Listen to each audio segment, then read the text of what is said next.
We're now going to go over the protein and fat muscle building problem.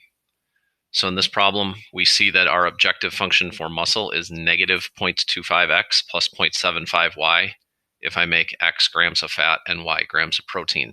See how you lose some muscle every gram of fat that you have. So that's where that comes from.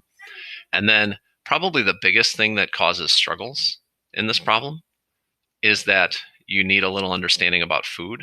There are three types of calories: fat, protein, and carbohydrates. And it also tells you there are 9 calories per gram of fat and 4 calories per gram of protein.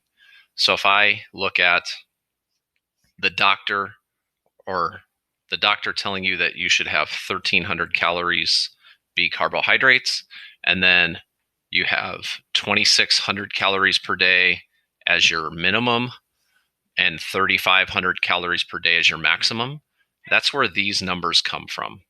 So what we would do is we would take 3,500 minus the amount that should be for carbohydrates, and your max is 2,200 calories.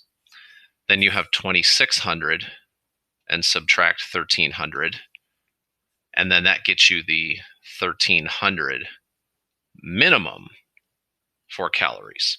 So you have 9x plus 4y representing the calories per gram of fat and calories per gram of protein. That's where these two equations come from.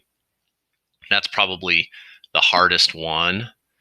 Then we also have no more than 2.5 times as many grams of protein as fat in a day. So that's where this equation comes from. And then there's these restrictions on protein as listed here. So then I have these 5 constraints, and I have this region, which gives me 5 points